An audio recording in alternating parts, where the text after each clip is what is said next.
Uma senhora parou na rua, apontou para um homem e disse ao filho de 10 anos: "Olha bem para esse homem, ele foi o responsável por fazer o Brasil inteiro chorar." O homem ouviu em silêncio, respirou fundo e respondeu com calma: "Minha senhora, se fosse seu filho no meu lugar, você diria isso a ele?" Esse homem era Moacir Barbosa, um dos maiores goleiros da história do futebol brasileiro. Carregou essa culpa por 50 anos, por um único gol, em um único jogo, um gol que até hoje dói no peito de qualquer brasileiro. Essa é a história do Maracanazo e os bastidores que ninguém te contou. Para entender o que aconteceu no dia 16 de julho de 1950, você precisa entender o que o Brasil vivia naquele momento. O país estava em festa antes mesmo da bola rolar. Os jornais já anunciavam o Brasil campeão. As medalhas de ouro já estavam gravadas com Brasil campeão. O discurso do presidente da FIFA estava escrito para ser entregue ao capitão brasileiro. O próprio governador do Rio entrou no vestiário e discursou para os jogadores como se o título já estivesse garantido. O Brasil havia atropelado a Suécia por 7-1 e a Espanha por 6-1. Precisava apenas de um empate para ser campeão. Ninguém imaginava outro resultado. Do lado uruguaio, o capitão Obdúlio Varela tomou uma decisão que poucos conhecem. Na noite anterior ao jogo, ele comprou todos os jornais brasileiros que anunciavam o título, levou para o vestiário e jogou no chão. "Pisem neles", disse aos companheiros. O jogo não tinha começado e o Uruguai não havia combinado de perder.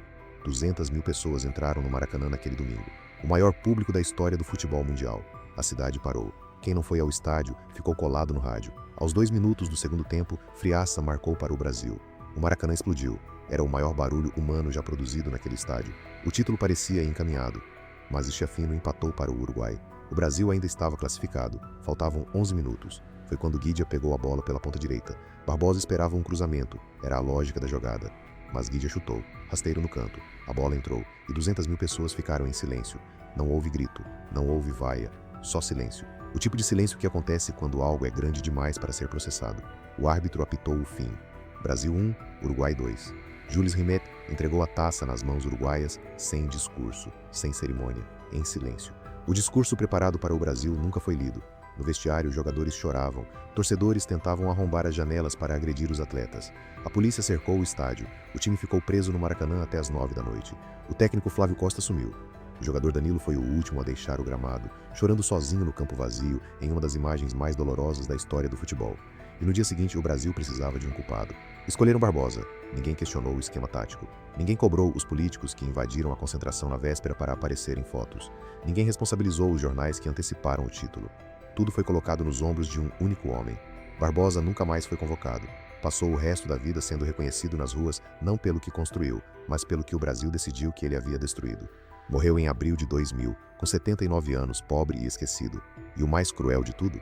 Guidia, o homem que marcou o gol, disse anos depois: "Se eu soubesse o que aconteceria com Barbosa, por ele teria perdido aquele gol." O Carrasco sentiu mais compaixão do que o próprio país que havia abandonado seu goleiro. O Maracanazo não foi apenas uma derrota no futebol. Foi o dia em que o Brasil descobriu que a arrogância tem um preço e que um país inteiro pode ser injusto com um único homem por décadas. Barbosa não merecia carregar essa cruz.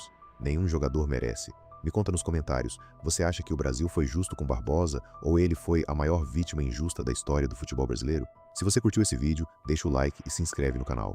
Todo dia tem um novo bastidor do futebol que você nunca imaginou. Até o próximo.